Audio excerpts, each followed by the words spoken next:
Vamos em frente. Vamos em frente. Então, encerramos aqui o slide, esse slide. Agora estou vendo aqui o meu querido Jorge Pio, um grande abraço para o Jorge Pio. O Joel Vaz também eu identifiquei, mandando um abração para ele, meu querido Joel Vaz. Também já falei com ele no início, mas ele nem me respondeu. Quem é o Pio? O Pio Não, ou o Vaz? Não, Vaz. Eu estava com o microfone fechado, desculpe. Eu vi, querido, eu vi, mas é só para fazer um destaque. Embevecido com o Rubinho e te rever também. Hoje. Uma felicidade para mim esse sábado. Um abraço para vocês todos aí. Muito obrigado. Pio. Para você obrigado, também. Joel, um prazer te ver também. Obrigado, igual. Então vamos lá. Grande abraço. O Joel estava fazendo uma regressão de memória com esse trabalho, aí ele estava lembrando do Sheikh de Agadir. É verdade. Isso é do nosso tempo, né, Joel? É. As primeiras novelas. E ainda me lembro o nome do ator, Henrique Martins. Exatamente. É verdade. Exatamente. E eu fazia o arquiteto que construiu Paris. Isso aí, meu amigo. Então, vamos para a reta final agora. O Zé Henrique. Oi. Eu queria fazer um registro aqui da maior importância. Pois não. Talvez apenas pela força do hábito, mas eu acho que não, foi um gesto de carinho. A Hilda chamou-o Rubinho. Ficou ótimo esse diminutivo, rapaz. Foi muito carinhoso. Exato. O diminutivo de Rubinho é Rubinho. É isso aí. Isso aí. Vamos lá. Muito bem, encerramos aqui nesse slide, agora é a reta final. Vamos ver mais uma vez sobre a sombra. Estamos diante aí de mais um livro pesquisado de Carl Gustav Jung, O Eu e o Inconsciente. Primeira parte, efeitos do inconsciente sobre a consciência. Inconsciente nosso atual, que é o pessoal, o inconsciente coletivo. Esse capítulo é muito interessante, mas aqui eu só trouxe, já que estamos falando da sombra, uma colocação de Jung a respeito da sombra. Então, diz ele aqui, uma vez que a natureza humana não é constituída apenas de pura luz,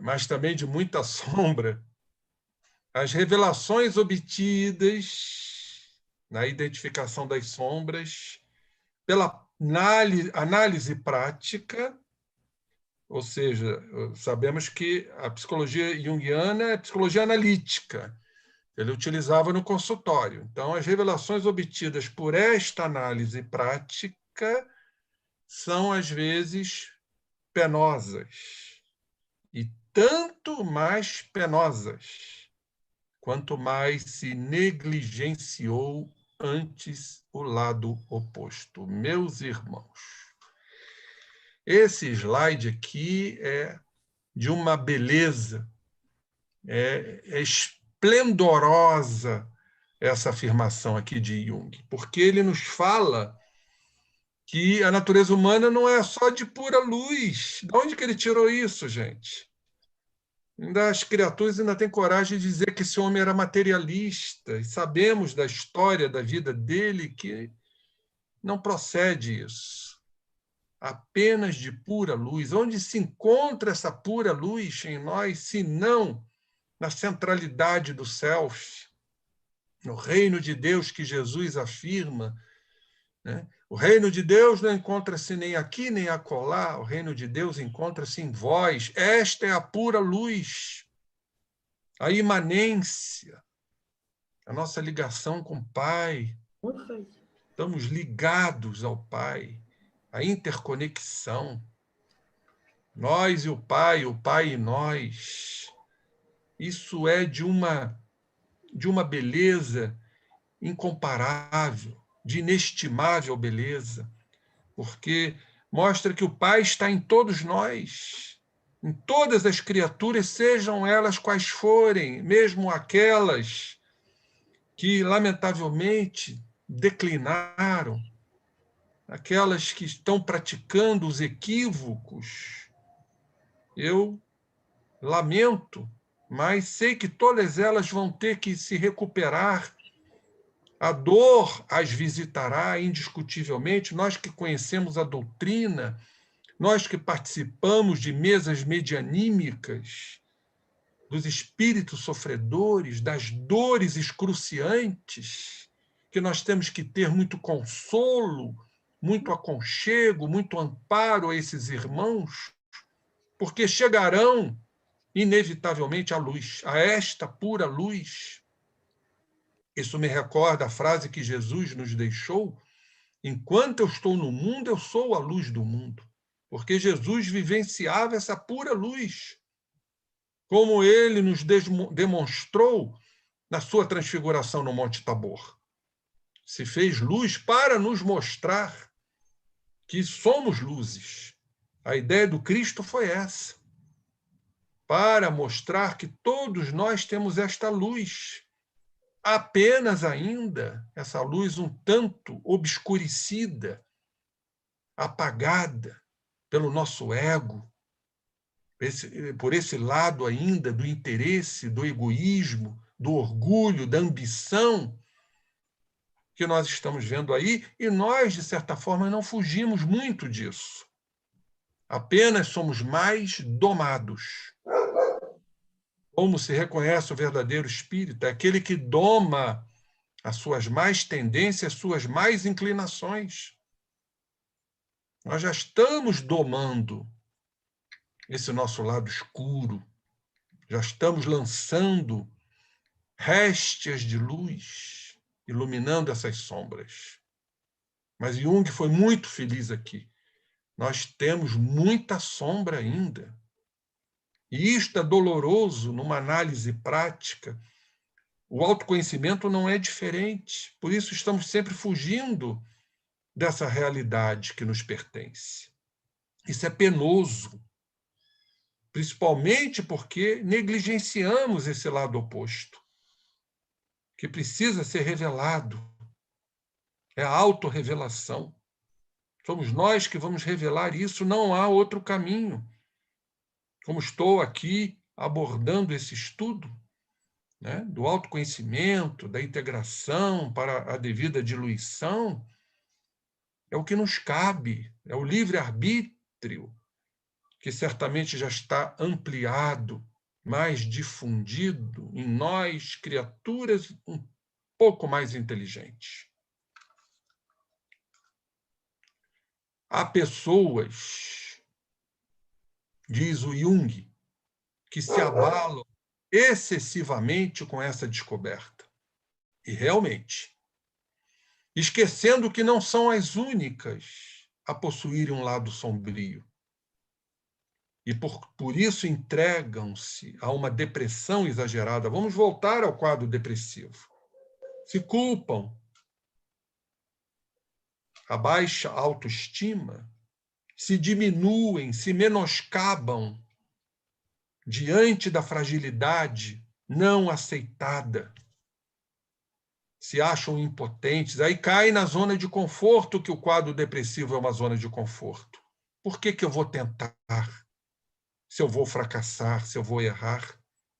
É o orgulho determinando tudo isto. É o padrão de poder, de dominação, de controle, características humanas. E aí, então, eles concentram energias nessa monoideia do sentimento de culpa, de baixa autoestima, de frustração. Eles sequestram energia dos seus campos mentais, perispiríticos e físicos, pela concentração de energia nesta fixação mental. Por isso, a gente olha para um depressivo, ele está arqueado. É como se fosse uma criatura exausta, triste, acabrunhada. Vincam suas fisionomias. São fisionomias vincadas pelo sequestro de energia. Isso André Luiz nos coloca com muita propriedade. É exatamente a fixação mental. Eles gravitam em torno daquela ideia, daquela monoideia ou mais de uma ideia. Então, entregam-se a uma depressão exagerada e começam a duvidar de tudo em si mesmas. Porque a criatura começa a desconfiar do seu potencial, do seu lado positivo que ele carrega. Ele está enegrecido, enevoado, nada lhes parecendo correto, porque está no momento de incorreção. Eles se sentem incorretos, fracassados. Veja a profundidade que Jung nos coloca. Voltando a Joana, diz ela, Jung percebeu com clareza esses dois eus no indivíduo, que se podem explicar como resultantes da nossa totalidade do self. Aquele que é bom e gentil. Nós estamos lá na essência do self. Todos nós temos a presença de Deus em nós, as leis de Deus que estão íncitas, semeadas em todos nós. A essência do self, a centralidade, o lado bom, o lado gentil. E o ego, interesseiro. Daí veio a palavra egoísmo, egolatria, egocentrismo, dos interesses, dos nossos instintos ainda presentes, que preserva, diz a Joana, o lado feroz, vulgar, licencioso, o lado negativo. Poder-se-ia dizer que o indivíduo, olha que frase linda da Joana, poder-se-ia dizer que o indivíduo possuiria duas almas em contínuo antagonismo no finito de si mesmo. Meu Deus, que coisa linda isso. São os nossos opostos, nossas cisões, nossas dualidades, ainda. Até o cérebro, a gente vê, né? O hemisfério cerebral direito dividido do hemisfério cerebral esquerdo. Então, nós temos aquela, vamos dizer, aquele rasgo no cérebro, podemos dizer assim, mostrando até no corpo as dualidades. Eu ousaria, é uma audácia dizer, mas é fácil nós concluirmos que o cérebro do homem de amanhã será um cérebro fundido, sem hemisférios, né? Divididos, né? Por um rasgo, por uma cisura, é o termo correto, uma cisura. O cérebro esquerdo, mais operacional, mais cognitivo. Isso é uma característica dos homens, da polaridade sexual masculina. E do lado direito do cérebro, o hemisfério cerebral direito, seria um cérebro mais compatível com as mulheres, mais intuitivas, mais aguçadas nos seus sentimentos, mais delicadas. E o homem utilizando o cérebro, o hemisfério cerebral esquerdo. Como é que vai ser o homem de amanhã integrado, fundido? Exatamente a união. Tanto o lado operacional vai se equilibrar com o lado intuitivo, da supraconsciência, do terceiro andar do cérebro, na verdade, como nos diz Calderaro, e quanto também o sexo feminino, na polaridade sexual feminina, também vai ter o lado operacional cognitivo. Então, materialmente falando, talvez, eu arrisco aqui em dizer que nós vamos ter um cérebro fundido e não dividido. Muito bem isso. Então, poder-se-ia dizer que esse indivíduo possuiria duas almas antagônicas, cindidas, porque são exatamente pelos opostos há uma cisão, então são cindidas nesse antagonismo, no finito de si mesmo, porque somos seres, materialmente falando, finitos. Continuando, então, aqui, essas expressões apresentam-se na conduta humana, nos fala a nossa querida Joana de Ângeles, quando em público aparenta-se uma forma de ser, e quando no lar, na família ou a sós, outra bem diferente. Olha as nossas incongruências, né? Agimos de uma forma hipócrita, muitas vezes para aparentar para o público uma forma de ser que não corresponde à nossa realidade. Então, volto a afirmar, se não houver um processo de identificação, de internalização, de autoconhecimento, realmente fica muito difícil nós evoluirmos. Não há como ser diferente. Porque agimos de acordo com os interesses hipócritas de ser, para aparentar uma coisa que não somos. E, como diz aqui Joana, em público, aparentamos uma forma de ser. E no lar, expressamos a nossa realidade. Muitas vezes com agressividade, com violência, com ignorância. Outra, bem diferente, que corresponde à nossa realidade. Então, diz ela, o que representa gentileza transforma-se em mal-estar, azedume e aspereza. Por isso, ela aqui aponta e sublinha aceitar-se com naturalidade esses opostos, e sabemos o quão difícil é isso, a aceitação natural desses opostos, mas é o caminho, é o recurso salutar, terapêutico, para melhor contribuir-se em favor da harmonia entre os outros litigantes, que estão sempre em litígio, que são o ego, a consciência e o inconsciente, ou a nossa totalidade, o self. Em verdade, são litigantes. Um está combatendo o outro. O ego para prevalecer a sua supremacia, em detrimento do self, da nossa totalidade, da nossa realidade que está sempre se demonstrando. Mas o ego reprime, refuta, repele.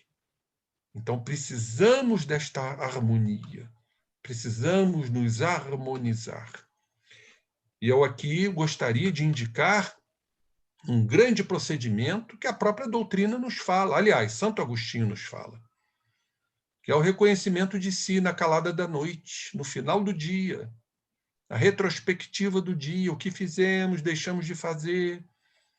E aí entra o trabalho magnífico da meditação, hoje muito estudado nos meios científicos, com comprovações científicas. Meditar. Aproveitar o momento de semi-libertação do perispírito que a noite nos proporciona, porque o espírito vai ingressar no seu campo, no seu habitat. Então, vai anoitecendo, o espírito vai se desligando da matéria, vai promovendo a semi-libertação, a expansibilidade do perispírito. A expansibilidade gera o desprendimento e o desdobramento. Como disse Charles Fritz no livro O Problema do Ser, do Destino e da Dor, as memórias afloram. Que memórias? As que precisamos observar. Porque meditação é isto, é a autoobservação da nossa realidade. Então, se em cima de um processo natural, um processo noturno, que já favorece a tudo isso, utilizarmos um processo meditativo simples, de relaxamento, de respiração profunda, para oxigenarmos nossos campos pleuropulmonares. Sabemos que o oxigênio é rico em ectoplasma. O ectoplasma é o nosso fluido vital, que está ligado aos nossos pensamentos favoráveis nesse momento, enriquecendo o fluido vital, enriquecendo o ectoplasma. No momento de meditação, vejam que coisa extraordinária. E o ectoplasma, sabemos, é a faixa pertencente ao perispírito mais periférica, muito ligada à matéria. Toda a fenomenologia perispirítica que conhecemos na doutrina está ligada ao ectoplasma, a esta energia muito ligada à matéria, tanto que ela é fotografável. Então, temos que saber utilizar isto, este momento que Santo Agostinho nos recomenda e que poucas criaturas o fazem. Utilizar à noite, uns 10 minutos que seja, já está de grande tamanho para nós. Porque é um exercício, o cérebro é plástico, é a neuroplasticidade. Temos que exercitar nossos cérebros, que são pouco exercitados. Então, continuando, para a nossa finalização. No comportamento social, diz a Joana, não é necessário mascarar-se de qualidades que não se possuem, embora não se deva expor, se abrir totalmente às aflições internas. Sabemos o quão, de repente, isso é perigoso. Eu estava fazendo um estudo agora recente para uma instituição falando das personalidades controladoras. E é um grande perigo a gente mostrar todas as nossas aflições que serão utilizadas por essas criaturas controladoras para atender o seu lado dominador. Então, a Joana é muito clara aqui, não se deve expor às aflições internas, os tormentos do polo negativo, a assumir-se, diz ela, a realidade do que se é, administrando pela educação. Olhem só mais uma vez, por isso eu ressaltei aqui a palavra educação. Fonte geradora dos valores edificantes e enobrecedores.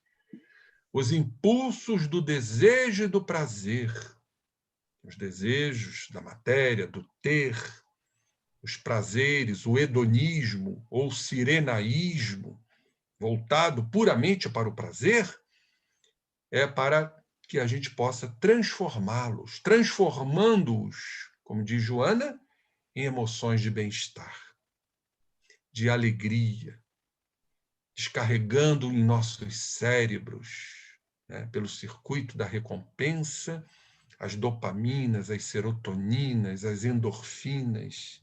Estar alegre, feliz, é um grande caminho para o bem-estar físico, é um grande caminho para a saúde que tanto objetivamos, está ao nosso alcance. Não sou eu que estou dizendo, é o próprio Jesus. Jesus nos fala, a vossa tristeza converter-se-á em alegria. Portanto, é um trabalho de conversão. Podemos converter a nossa tristeza e entendendo os mecanismos que nos levam à tristeza. E aí, então, estaremos alegres, por compreendermos as leis de Deus, por compreendermos que tudo passa, tudo é efêmero. Como diz Maria, mãe de Jesus, tudo passará. E nós não cremos muito nisso, porque nos fincamos, nos arraigamos nos momentos desabonadores, contrários, como se fosse o fim do mundo. Esquecemos de buscar essa alegria, a alegria da alma, que eu chamo de entusiasmo, e não de euforia, emoções de bem-estar e alegria, saindo exatamente da área das sensações dominantes. Constitui, diz Joana, maneira eficiente para diminuir a luta existente entre os dois arquétipos básicos da vida humana, porque já experienciamos outros momentos de ego e já experienciamos outros momentos de self e já experienciamos certamente momentos da essência do self, por conta de alguma forma termos praticado a lei de Deus, seja por uma pequena caridade, ou um consolo, um abraço, ou uma maternidade, de envolver uma criança no colo. Portanto, tudo isso está em nós. Então, temos que diminuir essa luta insana entre os dois arquétipos básicos da vida. O momento, companheiros, é de conexão, de interconectividade.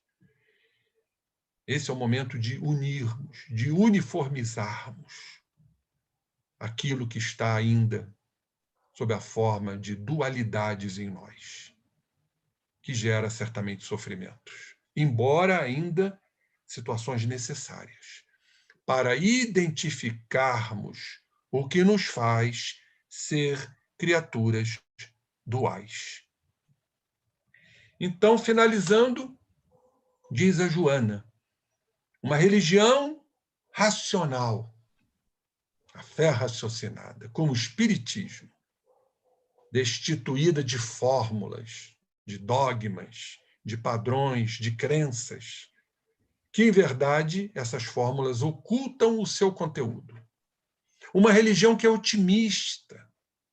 Olha como trabalhamos o otimismo agora, na identificação desse estudo, que é otimista e que não é castradora, porque não poda, que convida o indivíduo a assumir as suas dificuldades, porque elas foram geradas por ele próprio.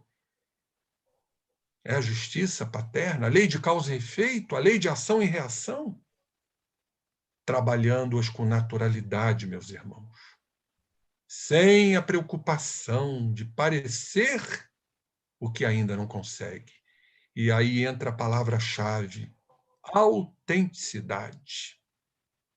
Temos que ser autêntico, obviamente, sem sermos agressivos.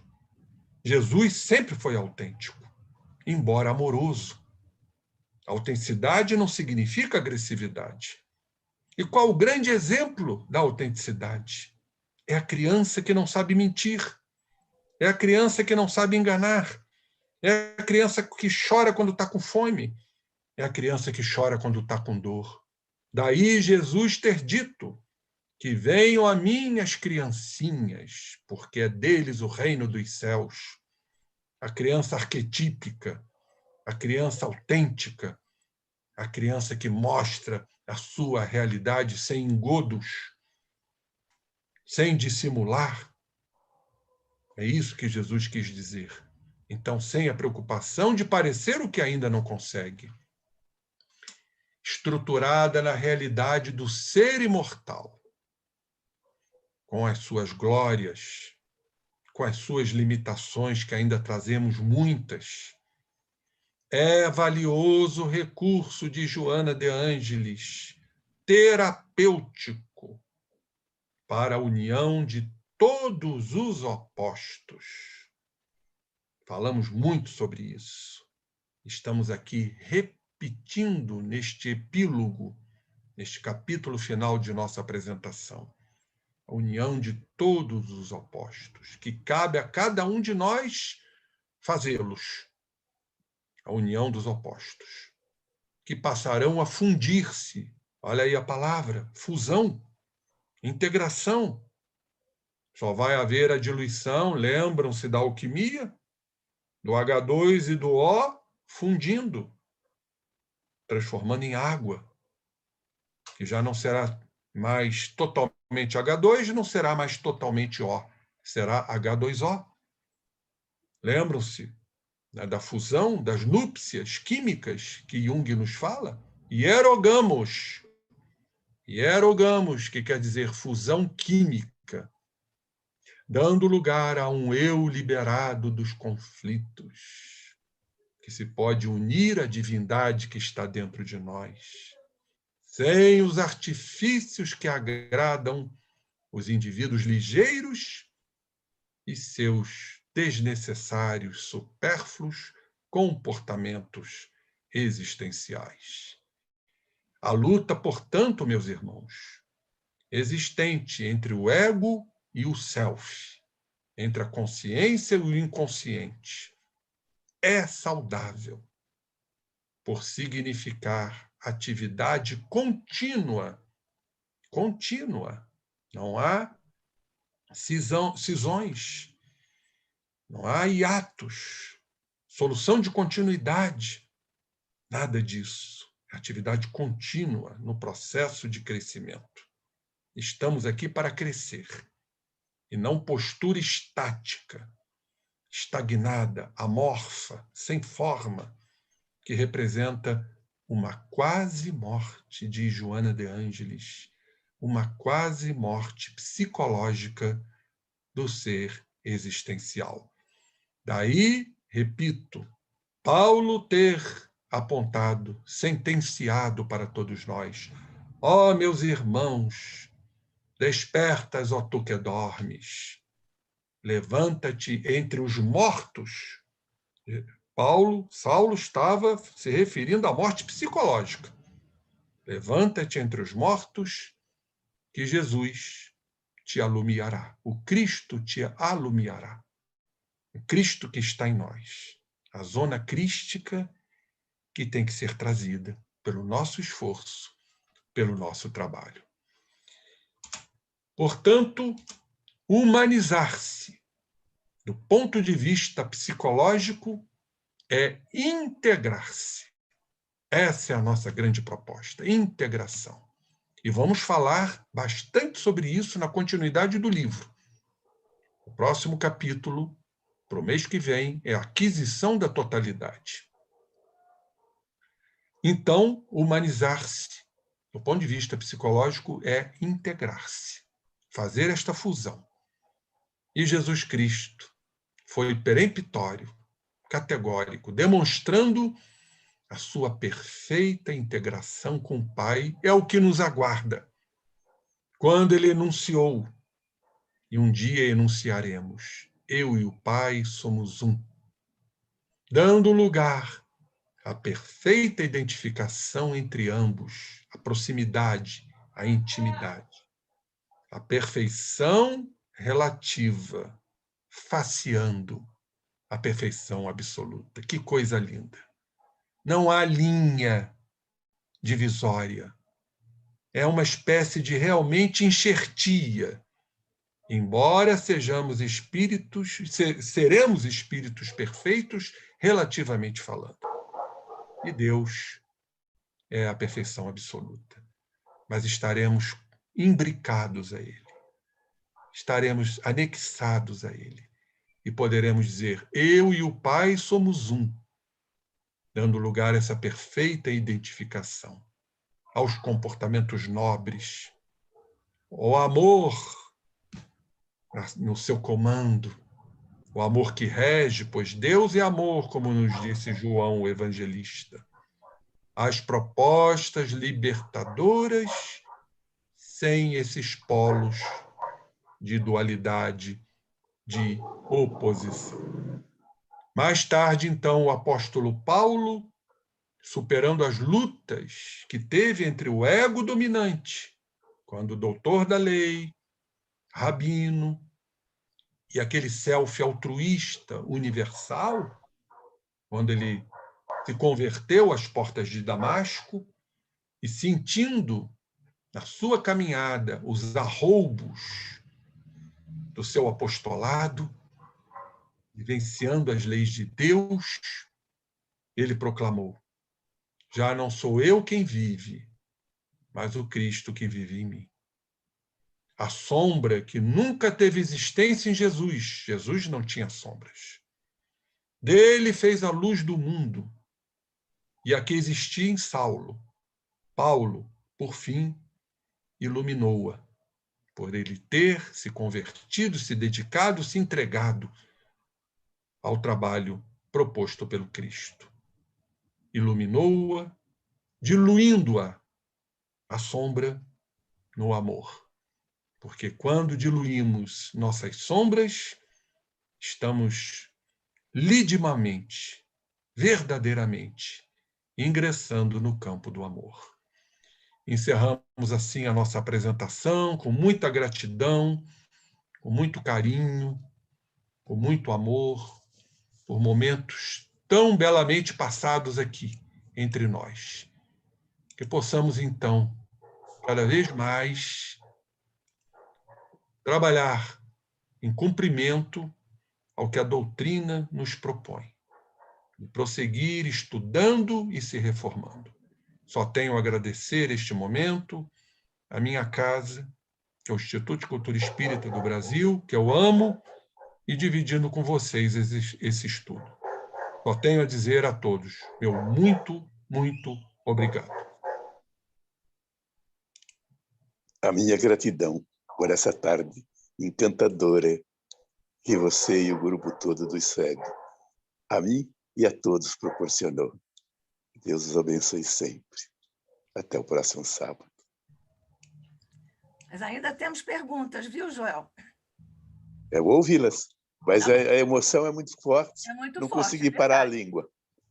É verdade, fez bem, fez bem. O coração pode falar alto. É verdade. Vamos lá ver. O Saulo já falamos sobre isso. O problema do ser, do destino e da dor, é a Carmen que pergunta, Rubim, existe outro livro que não do Leon Denis nesse título? Outro livro como? Eu não entendi.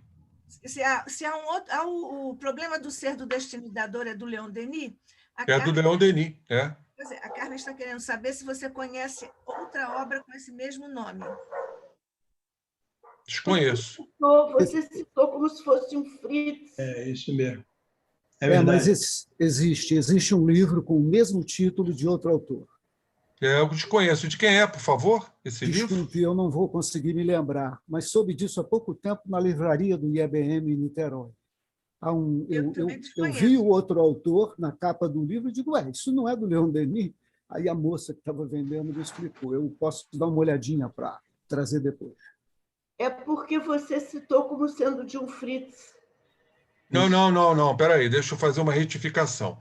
Eu não citei. É uma comunicação de um espírito que se comunicou e que Leon Denis reproduziu no seu livro O Problema do Ser, do Destino e da Dor. Aliás, essa informação desse espírito, Charles Fritz, ela é muito interessante, porque nos fala que as nossas memórias estão no fluido, estão nas dobras do perispírito. Ora, se o espírito tem dobras, quando a gente se desdobra, as memórias afloram. É a conclusão que eu tirei. Tá. Mas existe outra obra realmente. Foi uma casualidade, mas há outra obra. Ok. Mas essa que eu citei é de Leon Denis mesmo. É a do Leon Denis. O Saulo faz uma pergunta, Rubim. A união de todos os opostos também tem caráter transpessoal no processo de aceitação do semelhante ou é necessariamente individual? Jesus nunca teve sombras ou não as tinha, ou já não as tinha quando esteve entre nós? Sem dúvida nenhuma. Jesus já era Jesus quando o Big Bang, né, a explosão lá da nebulosa solar, Jesus já era puro. Quanto tempo leva isso? Foi isso?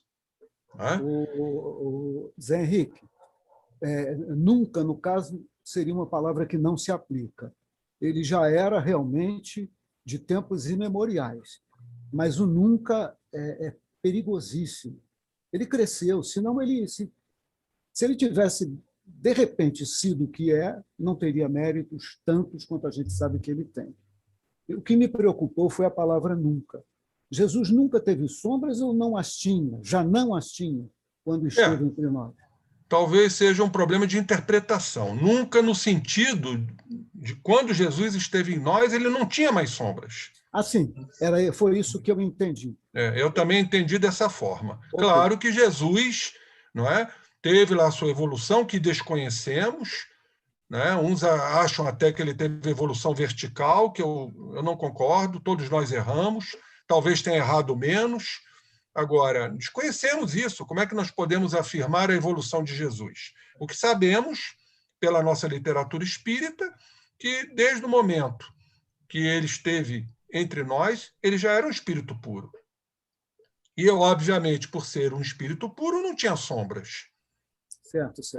O nunca aí não é um advérbio de tempo, é mais de intensidade. Gostei. Perfeitamente. Mas você me fez uma pergunta que eu acabei não respondendo, Nádia. No início, como é que ele falou? Antes disso, Jesus nunca tinha sombras. Qual foi a pergunta do Saulo? Mas eu pensei que já estava esgotada a questão. Mas tudo bem, vamos lá. A união de todos os opostos também tem caráter transpessoal no processo de aceitação do semelhante ou é necessariamente individual? Jesus nunca teve sombras ou não as tinha, já não as tinha quando esteve entre nós? Pois é, a partir do Elas não momento... estão ligadas, essas perguntas não estão ligadas. Não estão ligadas, exato. Eu já respondi o segundo segunda. item aí, né? Primeiro item, a união dos opostos é um trabalho transcendental, sim, espiritual. A partir do momento que estamos já ingressando e praticando o estado luminoso, o estado espiritual, o estado de transcendentalidade, de transformação espiritual. E aí, óbvio, parte da autoaceitação da sua realidade. E a partir do momento que você aceita a sua realidade, você passa a aceitar dos outros, porque o outro não é mais sua projeção. Nós utilizamos muito o mecanismo, né, de projeção das nossas imagens, isso é inconsciente, no outro. Porque aquilo que nós detestamos passa a ser do outro, porque a gente quer ser sempre vítima, né? O Jung usa um termo que eu gosto muito, que ele diz que a projeção é cum grano salis, que em latim quer dizer com uma pitada de sal, para não dizer de veneno. Zé, essa colocação, o processo na gente levando a aceitar o processo do outro é uma coisa maravilhosa, né? É um caminho de paz. É verdade. Então, tá bem. Por quê? Porque você passa, o Saulo, a se aceitar. Aí nós entendemos a frase da trilogia básica, onde estão contidas todas as leis e os profetas. Amar a Deus sobre todas as coisas, ao próximo, como a ti como mesmo. A si mesmo. Perfeito, perfeito. O Hegel está aqui dizendo obrigado pelo excelente estudo. Quem? O Hegel. Hegel. O Hegel. Abraço, Hegel. Esse nome é famoso, hein? Muito profundo, não é? Muito profundo. Muito profundo. Bem, terminaram aqui no chat as perguntas. Ô, Nádia, você tem... a gente tem algum tempinho? Tem perguntas que... tem perguntas aí que não foram abordadas. Ô, Saulo? Oi. Saulo, eu quero dar só um abraço aqui no meu companheiro, colega de turma presente, agora que eu vi o nome dele, Paulo Grey. Paulo Grey é meu colega de turma, o César Reis, e ele é da Cruzada Militar Espírita. É mesmo? Não conheço. Fala aí, Paulo. Cadê Paulo? Está ali, Paulo Grey. Boa noite. Boa tarde, quase boa noite a todos. Meu nome é Paulo Grey, eu participo lá da Cruzada Militar Espírita. Aonde? Lá na Praça da Bandeira. Não tenho ido lá há algum tempo, mas frequentei lá há muitos anos. Eu sou da Cruzada também, né? Algum tempo que nós não o vemos lá em palestra. É isso mesmo, tenho estado se afastado um pouquinho aí. Mas é bom vê-lo, muito bom. Eu agradeço sempre poder estar presente às palestras aí do Rubim, porque é uma forma de aprender e tentar apreender. Muito bom. Maravilha. Sim. Sim, nós temos ainda um tempinho, tem que ser muito rápido. Ô, Saulo, eu realmente deixei aqui algumas perguntas, elas são praticamente todas suas, para dar oportunidade aos outros companheiros. Mas nós podemos retomar, se for de seu interesse absoluto, e nós tivermos algum tempinho. É de meu interesse, mas se há perguntas dos outros, deixa de lado. Por isso, não. Eu falei sobre os outros a respeito de outras perguntas que estavam aqui. Como você já tinha muitas, eu dei uma prioridade para os nossos outros companheiros. Eu vejo aqui que a Márcia Cosentino, ela disse que o Jung era médium. Depois você disse muita luz, muita sombra, negligenciada a primeira parcela citada, consequências penosas. Diz isso que o esforço de crescimento precisa ser contínuo, precisa ser cada um de nossos passos? Está fazendo essa pergunta para mim? Sim. Sim, Sim, é exatamente isso. Foi o que foi colocado aqui na apresentação de hoje. O crescimento é penoso. Não é fácil nos aceitar a realidade nossa. Eu essa sempre gosto, questão. Nádia, eu sempre gosto de citar um sentimento que é muito comum entre os seres humanos, pouco identificável, é o sentimento de inveja. Sim. Como é difícil a gente aceitar, eu tenho inveja. A gente fica usando subterfúgios, né? Ah, não é inveja, não, é admiração, então é inveja branca. Tem uns que dizem. Ô, Nádia, ô César, ô Saulo, tem uns que dizem até, a espírita não se magoa, se melindra. É verdade. É isso aí. Como se nós fôssemos diferentes, né? Pois é, Exatamente. na verdade, a inveja não deixa de ser um elogio, né? Não deixa de ser. maneira. Que faz mal ao elogiador, mas né? O problema não é a inveja, o problema é o que advém da inveja, que aí vem a calúnia, vem a maledicência. É isso aí. Não é? Mas isso cria karma, né, também, né? Cria. Claro. Nessa questão sobre a muita luz, muita sombra, citação feita pela Joana, né? O que eu queria destacar é exatamente Não é isso. pela Joana, não. A citação é de Jung. Essa foi do Jung, desculpe. Isto. O que eu pretendia destacar nela é a pergunta feita ao final. Diz isso que o esforço de crescimento precisa ser contínuo? Precisa ser cada um de nossos passos? Exatamente. Vai depender de cada um exercer o seu esforço, a sua perseverança, a sua luta. Não é? Nós estamos aqui nesse caminho. Oi? E a constância deles nos pequenos passos da vida, mesmo exatamente, neles. Exatamente. Né? Rubim, nós temos aqui também uma participação da Carmen. Esse comentário de Joana leva a entender a bipolaridade como extremo desse antagonismo? Bom, quando falamos de dualidade, falamos de bipolaridade, não no sentido de quadro psicótico, né? O transtorno afetivo bipolar, né? Um processo psicopatológico. Nós todos, aliás, o tema do mês passado foi estrutura bipolar do ser humano. Nós trazemos essas polaridades ainda presentes em nós, nos faltando a fusão, a integração. Eu até falei do cérebro, né? Com aquele rasgo no centro, aquela cisura, e dividindo nossos cérebros. Então, até materialmente, somos bipolares. Isso. E eu vejo o ser humano de amanhã fundindo tudo isso, né? O ser humano, quem sabe, já no planeta de regeneração mais à frente, dentro de um processo de moralização. O Saulo, mais uma vez, aqui pergunta: o 2 em 1 citado pela Joana resulta da criação? Fomos criados assim pelo Pai Criador para sermos responsáveis por méritos e deméritos ou resulta das escolhas do Espírito Filho? Na verdade, fomos criados com todas as leis. Foram semeadas, foram implantadas. Mas Deus nos deu, claro, isso de acordo com o processo evolutivo, o livre-arbítrio.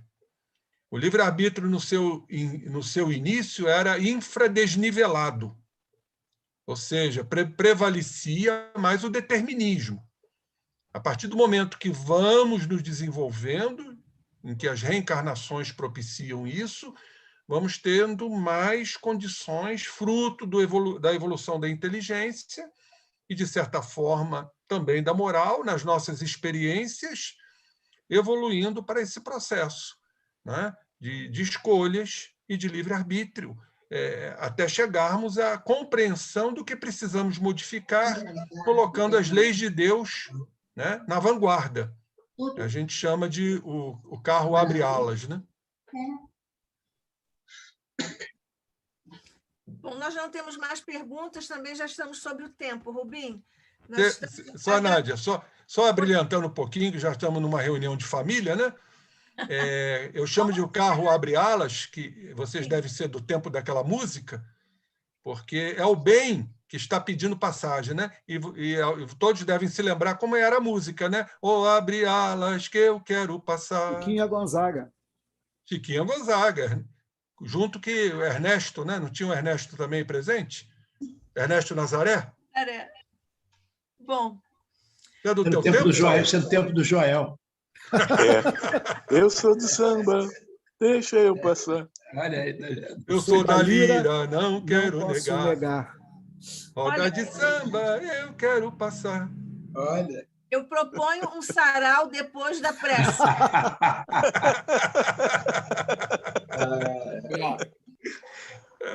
Mas o ICEB assim, reunido com a alegria do Evangelho, porque o Evangelho é a alegria divina, nós agradecemos mais uma participação tão querida, tão profunda, tão proveitosa do nosso querido irmão, companheiro Rubim, José Henrique Rubim de Carvalho.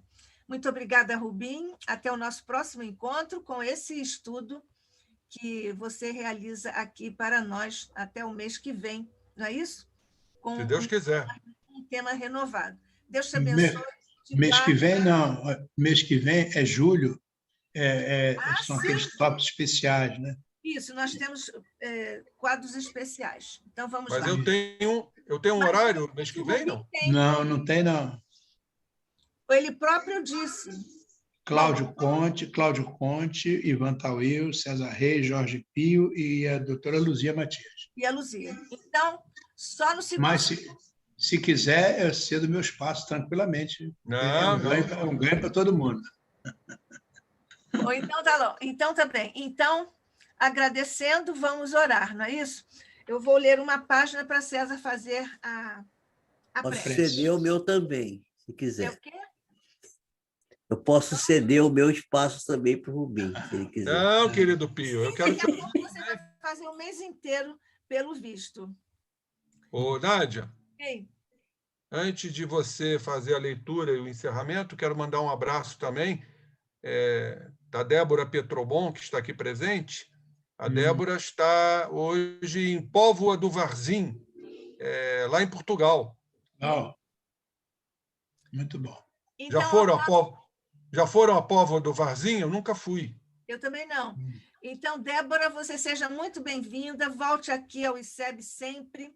Nós temos um grande apreço, uma admiração pelo belíssimo trabalho que a Federação Espírita Portuguesa faz com o nosso querido irmão sempre à frente, não é isso?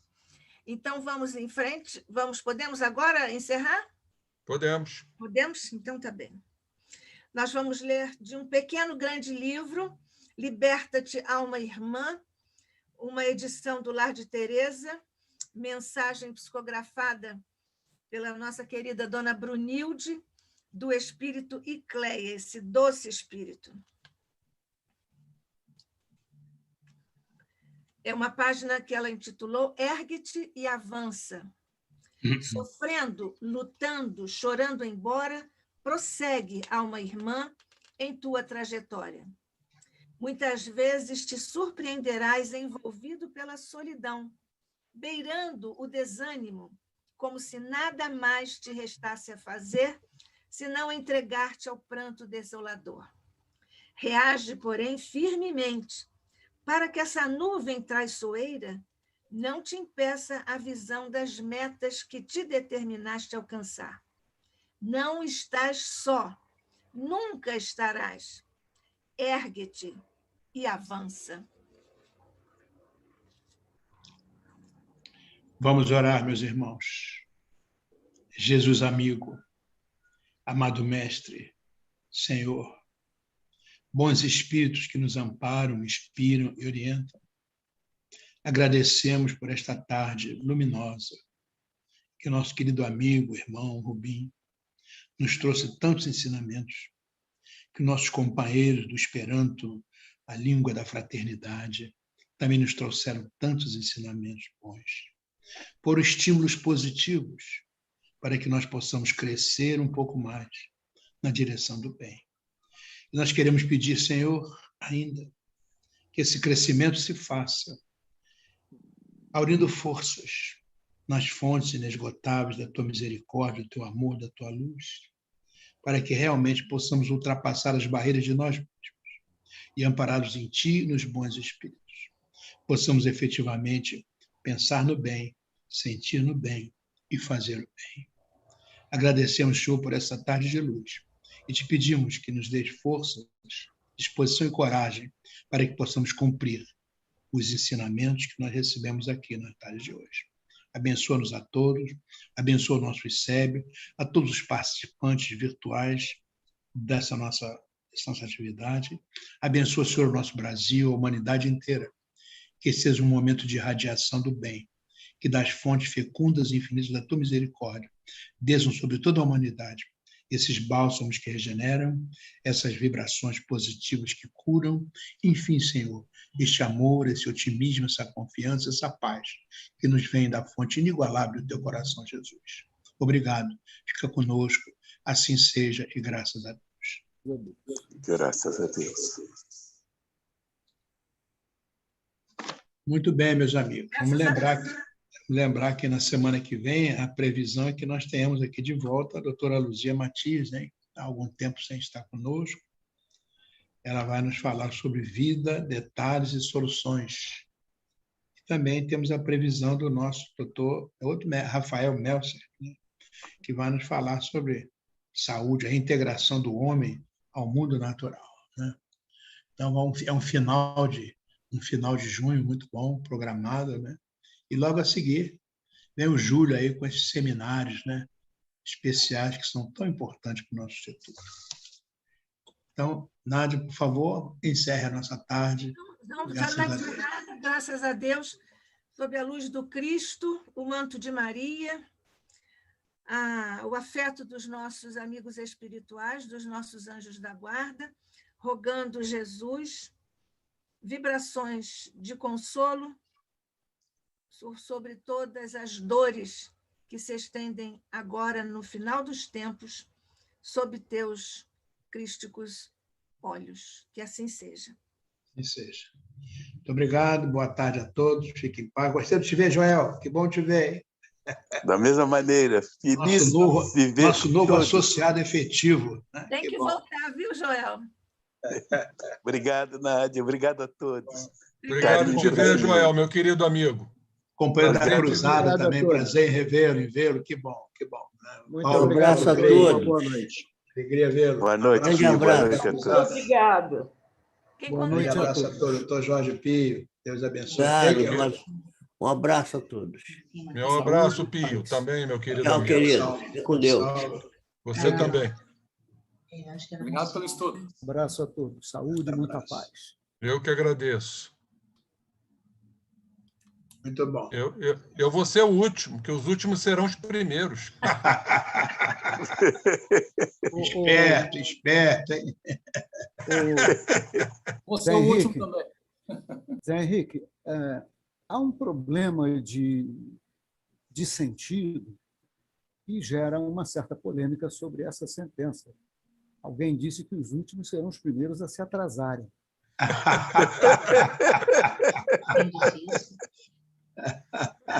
É verdade. Muito bom. Valeu. Terminamos bem. Grande abraço. Saúde e Grande paz. abraço a todos. Deus abençoe.